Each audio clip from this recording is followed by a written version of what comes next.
भगवान कान के बिना सब कुछ सुनते हैं। भगवान की जो आंख है जीवात्मा को ज्ञान वैराग्य देने के लिए।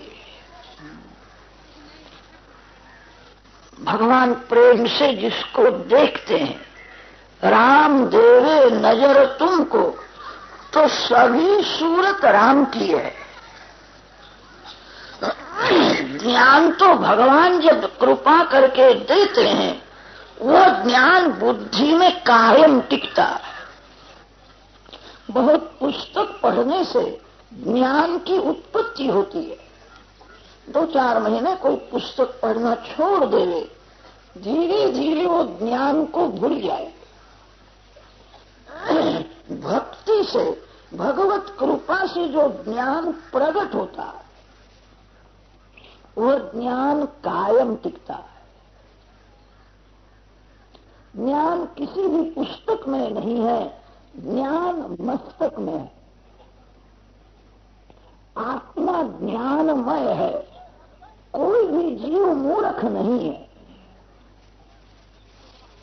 ईश्वर अंश जीव अविनाशी, चेतन अमल सहज सुख राशि। जीव मूर्ख नहीं हो सकता है। जो सिंह का बच्चा है वो सिंह ही है। जीव ईश्वर का अंश होने से जीव अज्ञानी नहीं है। किसी को मूर्ख समझना नहीं। जो दूसरे को मूर्ख समझ करके अपमान करता है वही मूर्ख है। किसी का अनादर न करो। जीव ईश्वर का अंश है, मूर्ख नहीं है। मानव का ज्ञान अज्ञान से ढक जाता है। जगत आकाश में थोड़ा सा बादल आ जावे, सूर्य का दर्शन नहीं होता है। जगत को प्रकाश देने वाले सूर्य नारायण है। एक बादल सूर्य को ढक देता है। ज्ञान रूपी सूर्य आपके हृदय में है। आप सभी ज्ञानी हो। इस समय तो आप सभी लोग ज्ञानी संत के जैसे ही बैठे हो। आप सभी को वंदन करने की इच्छा होती है। कितनी शांति रखते हो। मानव समाज में ज्ञानी है, घर में जाने पर उसका ज्ञान कहाँ चला जाता है कुछ खबर नहीं पड़ती। मानव घर में भी कभी कभी ज्ञानी रहता है, दरवाजा बंद करने पर एकांत में वो मूर्ख हो जाता है। आत्मा ज्ञानमय है, उसका ज्ञान अज्ञान से ढक जाता है। जिस प्रकार बादल सूर्य को ढक देता है, अज्ञान ज्ञान को ढक देता है। ज्ञान प्राप्त करने का अर्थ यही है, अज्ञान को दूर करना है। अज्ञान की निवृत्ति और ज्ञान की प्राप्ति एक ही क्षण में होती है। जो प्रेम से भगवान की भक्ति करता है, पूजा करता है, जप करता है, उसके बुद्धि में ज्ञान प्रकट हो जाता है, अज्ञान दूर हो जाता है। लोग जो दवा खाते हैं वो दवा आरोग्य के लिए नहीं खाते हैं, दवा रोग का विनाश करने के लिए खाते हैं। शरीर में कोई रोग है, रोग होने से आरोग्य का अनुभव नहीं होता है। दवाई खाने से रोग का विनाश होता है। रोग का विनाश और आरोग्य की प्राप्ति दोनों एक ही क्षण में आरोग्य का अनुभव नहीं होता है। दवा रोग का विनाश करने के लिए। सभी साधन अज्ञान को दूर करने के लिए। अज्ञान दूर हुआ कि ज्ञान अंदर से ही प्रकट होता है। घर में भगवान की स्थापना करो, प्रेम से पूजा करो। जिस घर में भगवान की सेवा पूजा नहीं होती है वह घर घर नहीं है, स्मशान है। घर की शोभा भगवान से है। आपके घर में जो सबसे अच्छी जगह हो वहां भगवान की स्थापना करो। आपको भगवान ने दिया हो तो भगवान के लिए सुंदर सिंहासन बनाओ, भगवान का श्रृंगार करो। जिस घर में लक्ष्मी का उपयोग नारायण की सेवा में होता है उस घर में लक्ष्मी जी अखंड विराजती। लक्ष्मी नर की नहीं है, लक्ष्मी नारायण की है। मानव को लक्ष्मी का उपयोग करने का अधिकार है, लक्ष्मी का उपभोग तो लक्ष्मी के पति परमात्मा नारायण करते। लक्ष्मी नारायण की है, लक्ष्मी मेरी है ऐसा जो समझता है उसको लक्ष्मी जी खड्डे में फेंक देती है। लक्ष्मी नारायण की है ऐसी जो भावना रखता है उसको लक्ष्मी जी एक दिवस नारायण के गोद में बिठा देती है। लक्ष्मी का उपयोग नारायण की सेवा में करो। मानव को लक्ष्मी का उपयोग करने का अधिकार है, मां का उपयोग होता है। लक्ष्मी उपयोग के लिए है, लक्ष्मी उपभोग के लिए नहीं है। इस शरीर से भगवान की भक्ति होती है, इसलिए इस शरीर को थोड़ा सुख देने की जरूरत है। शरीर को थोड़ा भी सुख न मिले तो भक्ति नहीं होगी। शरीर को ज्यादा सुख देना नहीं, अति सुख देने से शरीर बिगड़ जाता है। शरीर को इतना ही सुख देना चाहिए जिस सुख में भगवान याद आवे, भगवान का स्मरण रहे। जो अति सुख भोगता है भगवान को भूल जाता है। घर में भगवान की स्थापना करो, घर में प्रेम से भगवान की पूजा करो, भगवान का सुंदर श्रृंगार करो। भगवान के सौंदर्य में, भगवान के सद्गुणों में आंख और मन फंस जावे तो बेड़ा पार है। आपको सौंदर्य कहाँ दिखता है? जिसको संसार में सौंदर्य दिखता है वो भगवान की भक्ति करता ही नहीं, वो संसार की ही भक्ति करता है। जिसको दृढ़ विश्वास हुआ है कोई स्त्री सुंदर नहीं है, कोई पुरुष सुंदर नहीं है, जगत सुंदर नहीं है, मेरे भगवान सुंदर है। भगवान के सौंदर्य में आंख और मन जब फंस जाता है तभी जीवन सुधरने लगता है। भगवान निर्दोष है, भगवान सर्व सद्गुण संपन्न है। भगवान का सुंदर श्रृंगार करो, भगवान में आंख स्थिर करो। मन को स्थिर करना कठिन है, आंख को स्थिर करना कठिन नहीं है। कदाच मन चंचल हुए तो होने दो, आंख स्थिर करो, आंख भगवान में रखो, भगवान के नाम का जप करो। भगवान को कहना एक बार मेरे को नजर दो। जो भगवान में आंख स्थिर करता है, भगवान के नाम का जप करता है, उसको भगवान नजर देते हैं। भगवान जिसको नजर देते हैं उसके बुद्धि में ज्ञान प्रकट हो जाता है। ज्ञान को उत्पन्न न करो, ज्ञान को प्रकट करो। अंदर से जो ज्ञान प्रकट होता है वह ज्ञान कभी भूलता नहीं। पुस्तक पढ़कर के जो ज्ञानी हुआ है उसका ज्ञान टिकता नहीं। भक्ति मां है और ज्ञान वैराग्य दो बालक है। जहां मां जाती है पीछे से बालक दौड़ता हुआ वहां आता है। जहां भक्ति है वहां ज्ञान वैराग प्रकट हो जाता है। विदुर जी के जैसी भक्ति, विदुर जी कैसी भक्ति करते थे कल उसका थोड़ा वर्णन किया था। ध्यान करते हैं, प्रेम से बालकृष्ण की पूजा करते हैं, प्रभु के नाम का जप करते हैं, विष्णु सहस्रनाम का पाठ करते हैं, भगवान को भोग लगाते हैं, आंख बंद करके ऐसी भावना करते मेरे बालकृष्ण धीरे धीरे भोजन करते। भावना से भक्ति बढ़ती है। भक्ति मार्ग में भावना मुख्य है और ज्ञान मार्ग में ध्यान मुख्य है। ज्ञानी पुरुष सर्वकाल सावधान रहते हैं। भगवान का ध्यान न होवे तो मन संसार का ध्यान करेगा। भगवान का ध्यान जब छूटता है तभी मन संसार का चिंतन करता है। संसार का चिंतन करने से मन बिगड़ जाता है। ज्ञानी पुरुष सावधान रहते हैं, मन संसार का ध्यान न करे। ज्ञान मार्ग में ध्यान मुख्य है और भक्ति मार्ग में भावना मुख्य है। मेरे भगवान भोजन करते हैं, मेरे भगवान खेलते हैं, भक्त इसी भावना में तन्मय रहते हैं। दिन भर विदुर जी बाल कृष्णलाल की बहुत प्रेम से भक्ति करते थे। अति से भूख लगती है तब एक बार थोड़ा रूखा सूखा भोजन कर लेते।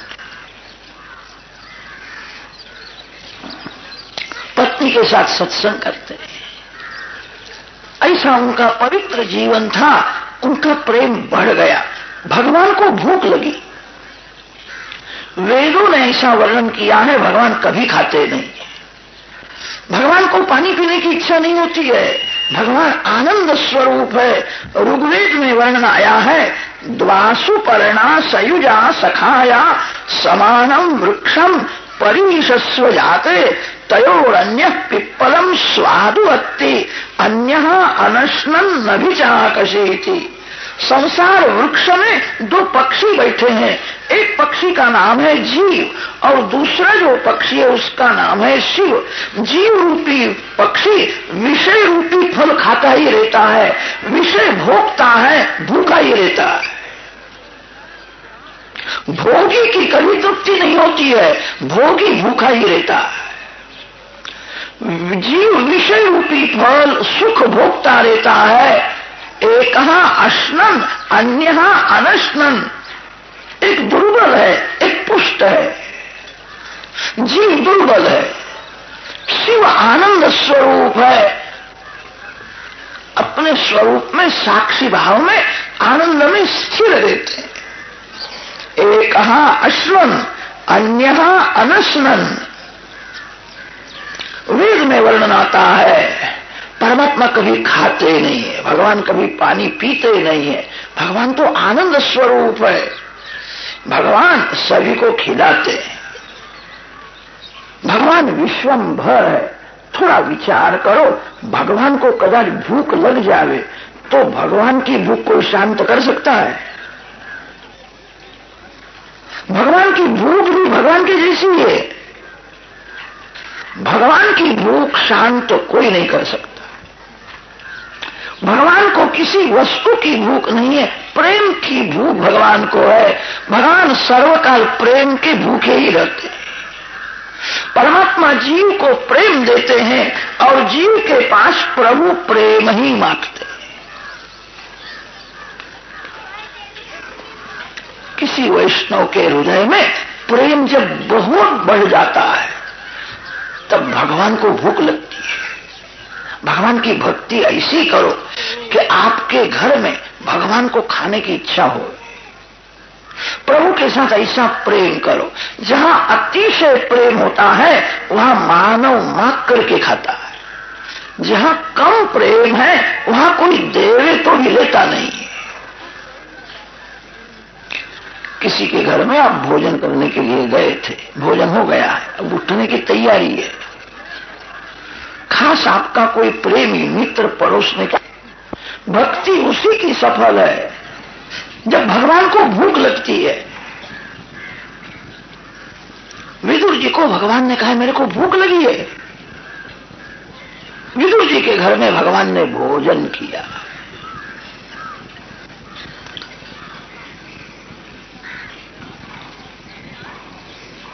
भक्तों के हृदय में प्रेम जब बढ़ जाता है तब भगवान को खाने की इच्छा होती है। गोपियों का प्रेम बहुत बढ़ गया था, इसलिए बालकृष्ण को गोपियों के घर में माखन खाने की इच्छा होती थी। गोपी के माखन में प्रेम रस भरा हुआ था। श्री कृष्ण के घर में बहुत माखन है, बहुत गाय है। कन्हैया घर का माखन नहीं खाता है, गोपियों के घर में जाकर के माखन खाता। यशोदा मैया अपने बाल कृष्ण को गोद में लेकर के समझावे, बेटा चोरी करना नहीं, तू राजा का बालक है, घर में बहुत है, घर का माखन खाता नहीं है और गोपियों के घर में चोरी करने के लिए जाता है।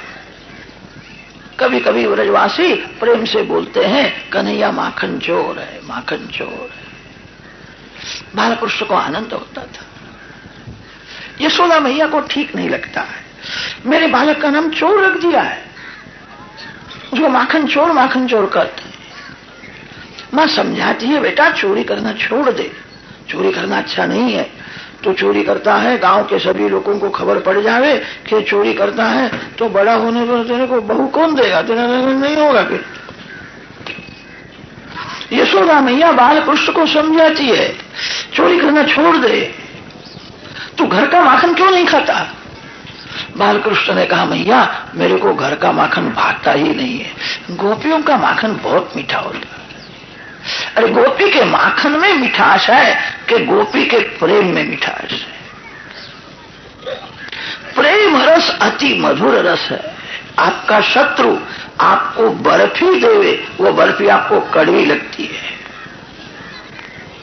मिठाई में मिठास नहीं है, मिठास तो प्रेम में है। प्रेम रस अति मधुर रस है।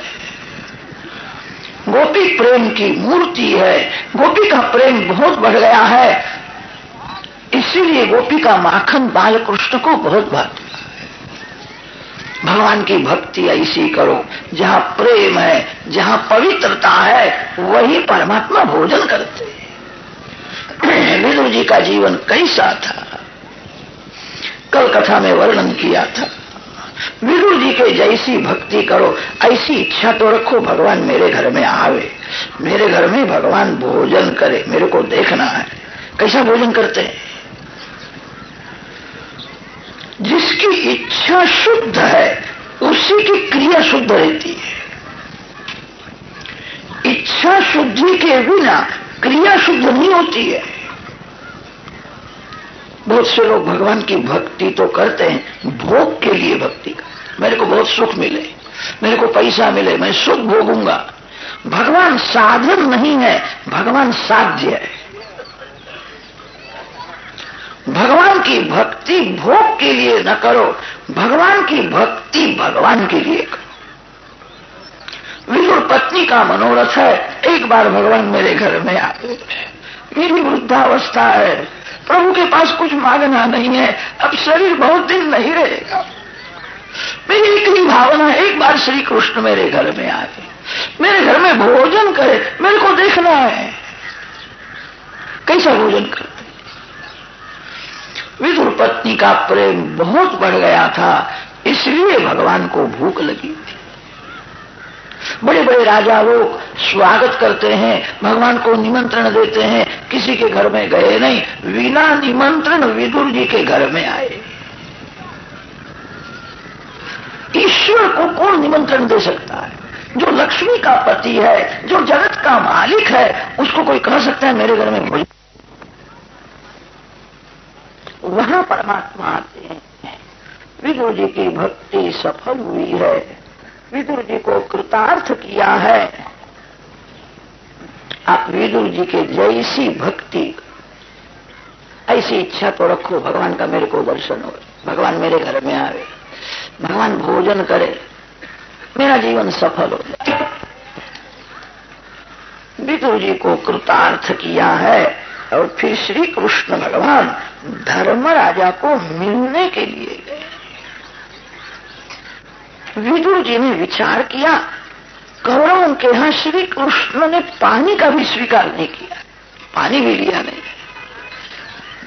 मेरे को ऐसा लगता है अब कौरवों का विनाश होगा, कौरवों का विनाश करने की भगवान को इच्छा है, इसलिए उनके घर का पानी भी नहीं पिया है। श्री कृष्ण कौरवों का विनाश करेंगे ऐसा लगता है। विदुर जी समझ गए। विदुर जी ने विचार किया एक बार मैं धृतराष्ट्र को समझाऊं, मान जावे तो अच्छा है।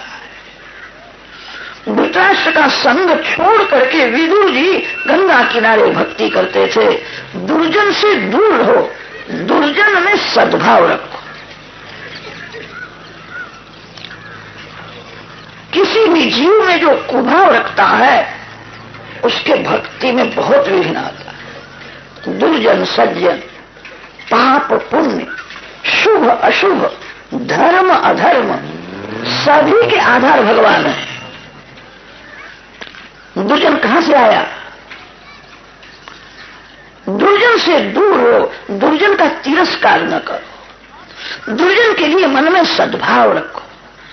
मानव जिसको छोड़ता है उसके लिए मन में कुभाव रखता है, वो बहुत दुर्दुष्ट है, उसका नाम मत लो। कोई जीव दुष्ट नहीं है। जीव कुसंग से बिगड़ जाता है, माया से जीव बिगड़ता है। कभी कभी तो ऐसा भी हो जाता है जो अति पापी है उसके जीवन में कोई ऐसा प्रसंग आ जाए, अति पापी जल्दी सुधर जाता है, अति से भक्ति करता है। किसी भी जीव के लिए मन में सद्भाव रखो, सद्भाव से ही सत्कर्म सफल होता है। विदुर जी ने धृतराष्ट्र का संग तो छोड़ा है, धृतराष्ट्र के लिए मन में सद्भाव रखा है। उसको संग अच्छा नहीं, इसीलिए बुद्धि उसकी बिगड़ गई है। भगवान कृपा करे उसको सद्बुद्धि मिले तो ठीक है, एक बार मैं प्रयत्न करूंगा, उसको समझाऊंगा। विदुर जी प्रेम से धृतराष्ट्र को मिलने के लिए आए हैं। विदुर जी ने धृतराष्ट्र को सुंदर उपदेश दिया है। महाभारत के उद्योग पर्व में उसको विदुर नीति कहते हैं। यन्मन्त्रिणो वैदुरिकं वदन्ति। विदुर जी धृतराष्ट्र को समझाते हैं, याद रखना ये दुर्योधन तेरा पुत्र नहीं है, तेरा पाप है। अति से पाप बढ़ जाता है तब दुर्योधन के जैसा दुराचारी पुत्र उत्पन्न होता है जो वंश का विनाश करता है। ये तेरा विनाश करने के लिए आया है, ये तेरा पुत्र नहीं है, तेरा पाप है, दुष्ट है, दुराचारी है। उसके साथ तू प्रेम क्यों करता है? शास्त्रों में ऐसा लिखा है, पुत्र अति पापी होवे तो पिता पुत्र को एक पैसा भी न देवे। अति पापी को पैसा मिले तो ज्यादा पाप करेगा, उसको पैसा न मिले तो पाप कम करेगा। अति पापी को पैसा देना ये तो पाप करने की प्रेरणा है। दुर्योधन दुराचारी है, दुष्ट है। धृतराष्ट्र जानता है मेरा पुत्र लायक नहीं है, तो भी पुत्र में उसकी ऐसी ममता थी, दुर्योधन को सब राज दे दिया था। विदुर जी समझाते हैं ये ठीक नहीं है, तेरा विनाश करने के लिए ही तेरा पाप दुर्योधन के रूप से प्रकट हुआ है। दशरथ महाराज ने अनेक जन्म में बहुत तपस्या की थी, भगवान की सतत भक्ति करते थे। भगवान उनको अनेक बार कहते थे मांगो मांगो, कि मेरे को कुछ मांगना नहीं। भगवान को ऐसा हुआ इनका ऋण बढ़ गया है, अब मैं इनको क्या दूं, कुछ लेते ही नहीं, मैं इनका पुत्र हो जाऊं। जो जगत का मालिक है, जो जगत का पिता है, वो दशरथ महाराज का पुत्र हो गया। दशरथ सुकृत रामु धरी देहि, जनक सुकृत मूर्ति वही देहि। दशरथ महाराज की ही भक्ति बहुत बढ़ गई थी। भगवान को ऐसा हुआ इनका ऋण बढ़ गया है, मैं इनके ऋण में से कैसा मुक्त हूं, ये कुछ लेते नहीं है, अब मैं इनको पिता बनाऊं, मैं इनका पुत्र हो जाऊं। दशरथ महाराज जगत पिता के भी पिता हो गए। अति से पुण्य बढ़ता है तब सत्पुत्र का जन्म होता है, अति से पाप बढ़ जाता है तब दुर्योधन के जैसा दुराचारी पुत्र उत्पन्न होता है। पुत्र होने से माता पिता सुखी नहीं होते हैं, सत्पुत्र से सुख मिलता है। पुत्र लायक न हो तो दुख ही देता है। विदुर जी धृतराष्ट्र को समझाते हैं दुर्योधन का मुंह छोड़ दे, तो दुर्योधन में ममता रखता है, तेरे वंश का विनाश होने वाला है, कोई रहेगा नहीं। दुर्योधन की ममता तू छोड़ दे, राज तेरा है। धृतराष्ट्र ने ऐसा कहा है, मेरे को दृढ़ विश्वास है पांडव कभी युद्ध करने वाले नहीं, मैं उनको अच्छी तरह से जानता हूं। पांडव धर्मात्मा है, धर्म की मूर्ति है। पांडव तो ऐसा विचार करेंगे पैसे के लिए झगड़ा कौन करे, युद्ध करने से देश दुखी होगा, हम वन में रहेंगे, कंदमूल फल खाएंगे, भगवान की सतत भक्ति करेंगे, कौन झगड़ा करे। धृतराष्ट्र को ऐसा विश्वास था पांडव कभी युद्ध करने वाले नहीं, मेरे पुत्रों का विनाश होने वाला नहीं है, देने की क्या जरूरत है। विदुर जी ने कहा पांडव युद्ध न करे तो याद रखना श्री कृष्ण भगवान युद्ध करके कौरवों का विनाश करेंगे। पार्थांस्तु देवो भगवान मुकुंदः गृहीतवान सक्षिति देवदेवा। पांडवों को भगवान ने अपना लिया है। पांडवों ने वन में बहुत दुख सहन किया है, अति दुख में पांडवों ने धर्म छोड़ा नहीं। जो धर्म को नहीं छोड़ता उसके साथ भगवान रहते हैं। कैसा भी ज्ञानी होवे, भक्त होवे, योगी होवे, भगवान वो धर्म को छोड़ देवे तो भगवान भी उसको छोड़ देते हैं। धर्म ही भगवान है। विष्णु सहस्रनाम में धर्म भगवान का नाम दिया है, धर्मो धर्म विदुत्तमः। भगवान श्री शंकराचार्य स्वामी ने इसके ऊपर भाष्य लिखा है, सनातन धर्म ही भगवान है। ज्ञान भक्ति के अभिमान में जो धर्म छोड़ता है उसके ज्ञान में बहुत विघ्न आता है। भक्ति के अभिमान में जो धर्म छोड़ता है, कितने लोग ऐसा समझते हैं हम ज्ञान में आगे बढ़े हैं, हम ध्यान करते हैं, किसी का भी हाथ का खाने में क्या हर्ज है, आत्मा निर्विकार है, मन चंगा तो कठोर में गंगा। बड़ी बड़ी ज्ञान की बातें करते हैं। भागवत में ऐसा लिखा है जिसको देह भान है उसको धर्म की जरूरत है। जिसको कभी याद ही नहीं आता मैं पुरुष हूं कि स्त्री हूं, जो शरीर से अलग ही रहता है, ऐसे महापुरुष भी समाज को शिक्षण देने के लिए धर्म की मर्यादा में रहते हैं। अर्जुन ने भगवान को पूछा था आप जगत में क्यों आते हो, आपके अवतार का कारण क्या है। भगवान ने ऐसा नहीं कहा मैं किसी को मुक्ति देने के लिए आता हूं। भगवान ने ऐसा नहीं कहा मैं किसी को सुख देने के लिए आता हूं। भगवान ने कहा अर्जुन मेरे को सनातन धर्म अतिशय प्रिय है, धर्म ही भगवान है, मैं धर्म का रक्षण करने के लिए जगत में आता हूं। धर्म की हार भगवान की हार है। गीता जी में भगवान ऐसा बोले हैं मेरा कोई मित्र नहीं, मेरा कोई शत्रु नहीं है, मेरा सर्व में समभाव है, समोहम सर्वभूतेषु, ऐसा गीता जी में भगवान बोले हैं। महाभारत पढ़ने से ऐसा लगता है श्री कृष्ण का सर्व में समभाव नहीं है। श्री कृष्ण पांडवों का पक्षपात करते हैं। पांडवों का पक्षपात धर्म का पक्षपात है। ज्ञान और भक्ति धर्मानुकूल होवे वही प्रभु को प्रिय है। जो भक्ति धर्म विरुद्ध है, जिस ज्ञान में धर्म का साथ नहीं है वो ज्ञान का पतन हो जाता है। धर्म शब्द का अर्थ ही यह होता है जो पतन से बचावे उसको धर्म कहते हैं। धारणा धर्म, धर्मो विश्वस्य जगतः प्रतिष्ठा, तस्मात् धर्मं परमं वदन्ति, धर्मेण पापम अपनुदति। वेद भगवान धर्म का महिमा वर्णन करते हैं। धर्म ही परमात्मा है। जो धर्म को नहीं छोड़ता भगवान उसको कभी नहीं छोड़ते। जो ज्ञान भक्ति के अभिमान में धर्म को छोड़ देता है भगवान उसकी उपेक्षा करते हैं। कभी धर्म छोड़ना नहीं। जब तक देह भान है तब तक देह की धर्म की जरूरत है। जिसको कभी याद ही नहीं आता है मैं पुरुष हूं कि स्त्री हूं, जो शरीर से अलग ही रहता है, ऐसे ब्रह्मनिष्ठ महापुरुषों की लीला सब दिव्य होती है। ऐसे महापुरुष भी समाज को शिक्षण देने के लिए धर्म की मर्यादा में रहते हैं। जो बड़ा है, जिसको भगवान ने महान बनाया है, वो बड़ा कोई भूल करे तो उसके पीछे बहुत से लोग भूल करते हैं। जिसके वाणी में वर्तन में समाज को विश्वास है उसका जीवन गंगा जल जैसा शुद्ध होना चाहिए। कोई बड़ा पुरुष भूल करेगा तो उसके पीछे बहुत से लोग भूल करेंगे। पांडवों ने कभी धर्म छोड़ा नहीं है। नाचरेद यस्तु वेदोक्तम स्वयं अजितेन्द्रियः विकर्मणा धर्मेण मृत्योर्मृत्युपैति सः श्रुति स्मृति ममैव आज्ञे यस्ते उल्लंघ्य वर्तते आज्ञोच्छेदी मम द्वेषी मद्भक्तोऽपि न वैष्णवः